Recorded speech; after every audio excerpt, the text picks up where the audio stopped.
Nimi, Iyere, Uko, festive period la wà yìí náà ti mọ̀. Holiday season ni àwọn oúnjẹ tó yọ̀tọ̀ mi tó ń ṣara lóore tó jẹ́ pé àwọn tó wá bá yín ṣọlidé gan inú wọn máa dùn tó yẹ next day wọ́n sọ pé I want to go and play with so aunty, I want to go and play with so family. Bẹ́ẹ̀ ni òun ni mo ń dish out ní holiday series yìí o. Kí ni mo wá mú wá fún yín lénìí? Coleslaw. Ẹ ti gbọ́ rẹ̀? Yes, I ti gbọ́. It's very common but twist tèmi máa fún yín jẹ́ pé àwọn èèyàn máa ní wá máa bá wa ṣe every time. Òun ni mo mú wá fún yín lénìí. Mò ń bọ̀.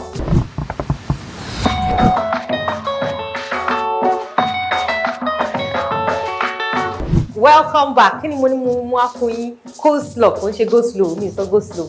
Coleslaw fara pẹ́ salad. But kò kí ń ṣe salad. Difference wọn náà kò pọ̀ jù. But salad, the difference tí mo mọ̀ pé mo lè sáré sọ fún yín tẹ́ máa fi understand pé tẹ́ bá ti dé party, tẹ́ bá ti serve yín, salad máa ń kọ́ wọn rí mọ́ so many things. Ẹ máa rí red kidney, liver, every sort of veggies. Ó máa ń kọ́ wọn rí. But coleslaw is a very simple veggies. Bí méjì mẹ́ta ó ti tó. Ẹ dẹ̀ lè fi pair with any kind of meal. Ẹ lè jẹ lásán, ẹ lè pair pẹ̀lú jollof rice, fried rice or anything. Ṣó ti yé yín bẹ́ẹ̀ yẹn. But tó bá rí pé o ní ingredients púpọ̀ nílé tó fẹ́ fi ṣe salad, the proper salad, coleslaw is your go-to. Ṣó ti yé yín. So kí ni mo wá fẹ́ fi ràn yín? Àwọn ingredients. Cabbage lélẹ̀, spring onions òun lélẹ̀, carrot lélẹ̀ àti fọ ara ẹ̀ ó ti mọ́ tónítóní ẹ̀yin náà ti rí. Then mayonnaise lélẹ̀, salt, black pepper, sugar àti white vinegar. Ṣé wá rí nǹkan kan nínú coleslaw ni pé you can do you. Then mo ní bíbá yìí mo ní sweet corn. You can do you. Nǹkan tí mo mean ni pé ṣé bá rí pé mo like taste white vinegar ń bẹ, cooking vinegar of course. Ṣé bá rí pé mi like ẹ̀ ń bẹ, you can substitute it with lime water. Ṣó ti yé yín. Then ṣé bá rí pé mi ò like spring onions ń bẹ, ẹ lè substitute ẹ̀ pẹ̀lú normal onion which is alubosa but make sure pé alubosa funfun ni kẹ́ lò. Ẹ má lò the purple or the other colours. Ṣó ti yé yín torí ìyẹn tún máa ní flavour mi tó máa ń fún but moi èmi fẹ́ èlé. So láì dé ìnà pẹ̀nu ẹ jẹ́ ká bẹ̀rẹ̀ lóní pẹ̀rẹ̀rẹ̀. It takes just under 15 minutes. Ẹ ti ṣe tán. Kí ni máa kọ́kọ́ ṣe? Shredded ni gbogbo ẹ̀. Kọ́tán pín shredded. A máa gé wíníwíní. So a máa kọ́kọ́ mú cabbage wá báyìí. Báyìí ni. Depending bẹ́ẹ̀ bá ṣe fẹ́ sí. Some people take it like this pé káwọn máa rí stripe ẹ̀ kó máa gùn. Ṣó yé yín báyìí. So báyìí. So have it evenly.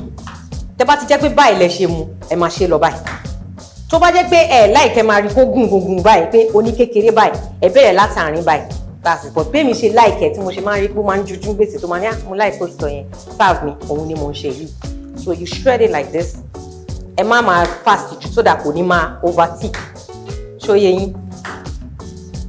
Tó bá ṣe ń shred ẹ lélẹ̀.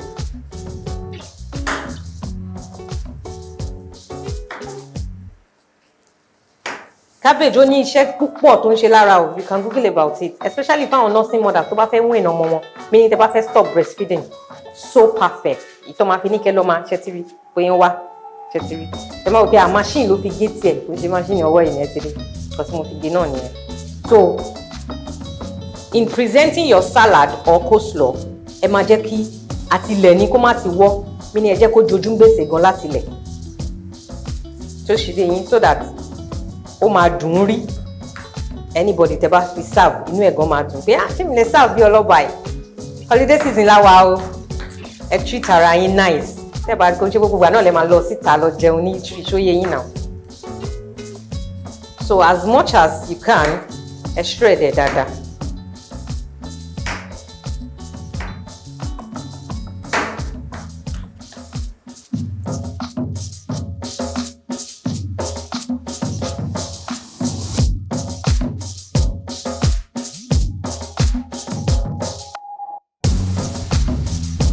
So tẹ́ bá notice pé mo ti shred ẹ láti àárọ̀ like this. So tó bá ti wá kéré, ìtọ́ ẹ má lọ ṣe ra yín léṣe lọ́wọ́. You just need to put it down like this. Hold it firm. Ẹ ti rí. Ẹ mọ́wọ́ yín sí edge báyìí. Ẹ wá rọra máa ṣe báyìí. Stripe kan náà ló máa fún yín. Ẹ ti rí. Kò ní ṣe wíníwíní jù. So bá ṣe ń gé cabbage tó ṣe ń wúyàn nìyẹn o. Fún ẹ̀yin tẹ́ bá ń ṣe weight loss, àbáwọn vegetarians, this is sweet.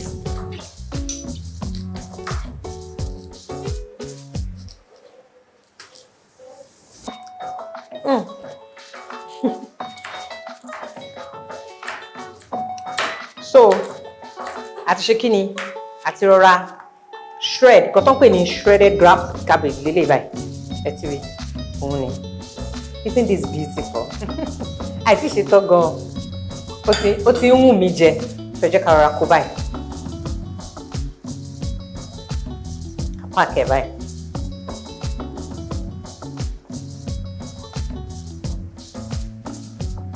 And òun wà cheaper to make than salad. Sọ fún yín lẹ́ẹ̀kan pé salad máa ń kọ́ wọ́rin ni. So nísìn ọbẹ̀ mi ò ní ìdẹ̀ mọ́. Shredded carrots la fẹ́ ṣe. Báwo dẹ̀ ni a ṣe ń ṣe? Ṣẹ̀rí báyìí.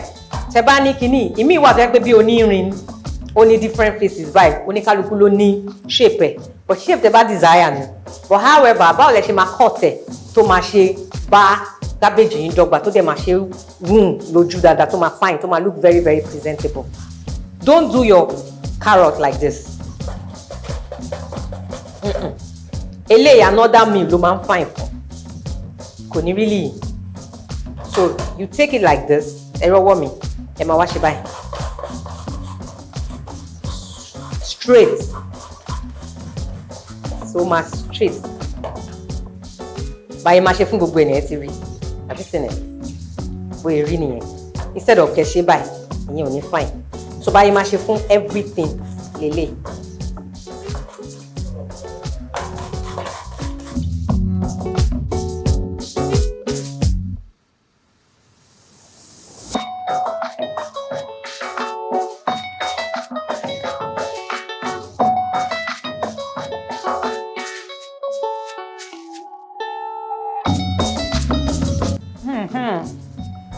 Wow. Actually, this is beautiful. Beautifully shredded. So, I'm going to buy it. I just put you one in a boy by now. So, I just dice spring onions. But what one likes spring onions, this is very, very, very, very optional.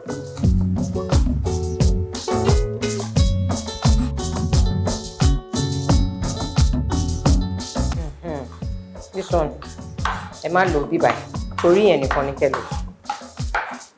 So mo ti kó yẹn náà sí ẹ̀gbẹ́. Now to our cream. Yẹn gangan ni coleslaw fi máa ń, tó fi máa ń dùn àti gé dáadáa. Ó ti ṣe dùn lójú ní, ó ti dùn rí lójú dáadáa. So now going to mix our cream. A máa mú mayonnaise wá báyìí. A máa dà sí. Like I rightly said, you can do you. I want me go man mix milk more. Èmi ò really like it. So, only lay by. Mawara fi salt, bembesi, just little. Sorry, mayonnaise na mo pa àwọn náà gbogbo èròjà wọn náà máa ní salt nínú. Ẹ mawara add little pepper sí. But the one go ní black pepper. Ẹ lè ṣe ata gúngún. Ẹ lè ṣe ata gúngún. So, mawara wọn sí báyìí. There, the sugar. There. Màá mix it báyìí. Màá rọra da white vinegar wá. Màá rọra da sí báyìí. Ẹ má yẹ kó pọ̀ jù. Ìwọ tó bá like taste vinegar ńbẹ̀, ẹ yà á bù. Ìwọ tó bá like vinegar, like I rightly said, you can substitute it fún lime water or ẹ fi ilẹ̀ skip ẹ̀. Tẹ́ bá rí pé ẹ like ẹ̀. So, màá mix it báyìí. So, tẹ́ bá like milk nínú ẹ̀, time báyìí lẹ máa da milk yìí sí. Ẹ máa wá mix ẹ̀ dáadáa. Èmi dẹ̀ like máa ṣe nǹkan kan kí máa mix little warm water mọ́. So omi mi yìí ti warm, very warm, very very warm. Lukewarm water ni. Ẹ má yẹ kó pọ̀ jù o. So tẹ́ bá lè mọ nǹkan tí mo fẹ́ ṣe, just little like this. Ẹ ti rí. So that cream yìí ò ní lọ ṣàn jù. A máa dà á sí báyìí.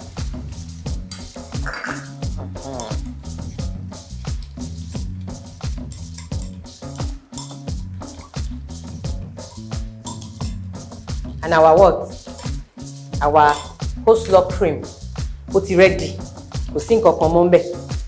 Ìwọ tó bá mọ̀ pé o like milk mo sọ kẹ́ tó bu omi sí, kẹ́ kó rọra fi lukewarm water sí, ẹ dà milk sí, ẹ dẹ̀ mix it together right. You can taste it. Perfecto. Tẹ́ bá rí pé bóyá sugar yẹn ẹ sì fẹ́ kó taste díẹ̀ sí, ẹ add díẹ̀ sí, but ìwọ̀ntúnwọ̀nsì ní gbogbo nǹkan. This is perfect for me, just like this. Now, mo rọra gbé sẹ́gbẹ̀ẹ́. Báwo la ṣe wá mix ẹ̀? Báyìí ni, màá mú cabbage, màá ṣe báyìí. Màá mú carrot, màá ṣe báyìí. This is looking beautiful already. Màá mú báyìí. Màá mú spring onions, màá ṣe báyìí. Màá wá mú sweet corn wa, màá rà dà báyìí. This is looking banging. Hey, isn't this beautiful? Kàtẹ́ máa tẹ̀ sí ìrù rárá. Ẹnu ẹ̀wò tẹ́ bá rọra gbélé síwájú èèyàn tí kò ní sọ pé let me have a taste. What's this? So, a máa wá ṣe báyìí. A máa mú cream wa. Coleslaw cream wa máa rọra dà sí báyìí.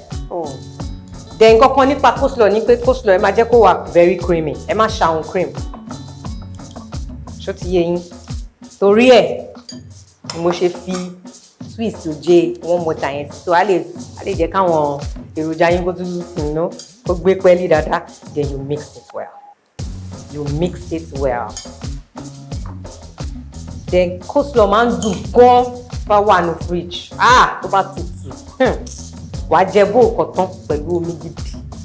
Ẹ mọ̀ pé yes, ara yín gba nutrients tó dáa. So you can go ahead, go ahead báyìí kẹ́ serve ẹ̀ fún ẹni tó bá like cream púpọ̀.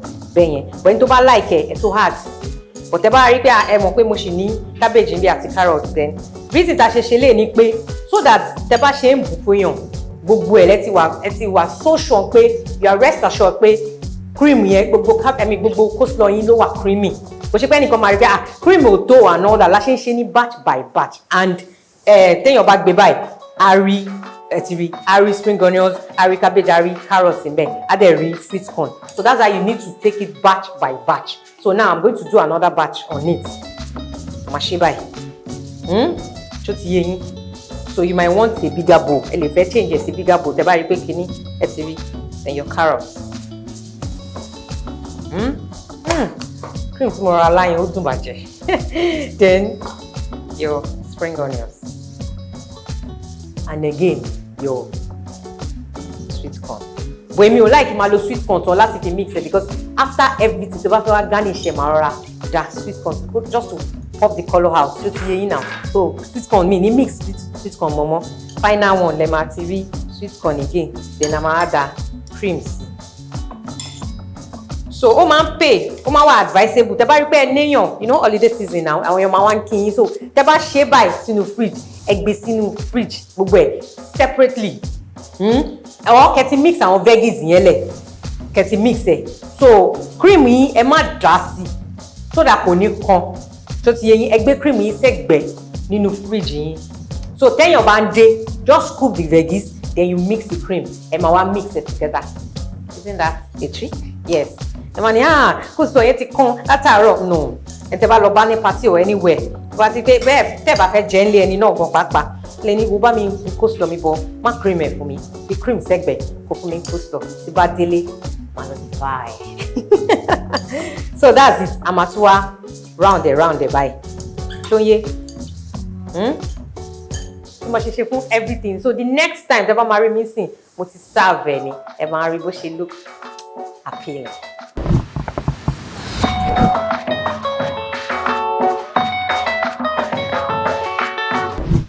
So ẹ ti rí pé table mi ti wà cleared. Yes. Now ẹ jẹ́ ká serve ẹ̀.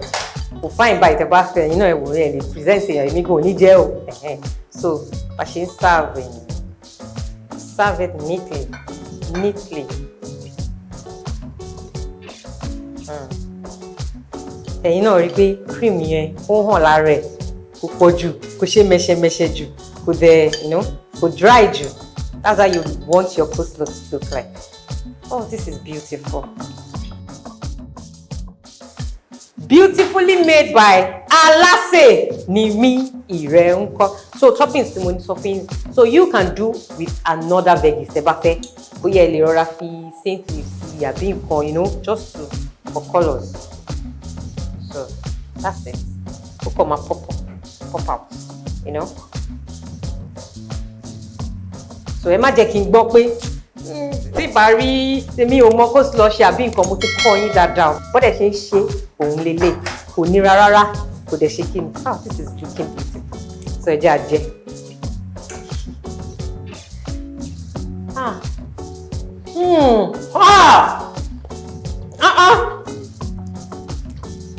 Coleslaw ló dùn báyìí. Please, ẹ má yọ kúrò o. Mo máa ń sọ. Follow my procedure very, very well. Ẹ má yọ kúrò. Tẹ́ bá yọ kúrò. Tẹ́ bá wá rí pé ẹ bá bẹ̀ tẹ́ wá sọ pé mò ń parọ́ ẹ̀ kọ́ sọ ní comment section. But ẹ try láti follow ẹ. Ó dùn. Next time, ẹ jọ̀ọ́ kẹ́ tó lọ, ẹ bá mi subscribe. I love you guys. Ẹ jẹ́ ká ríra next time.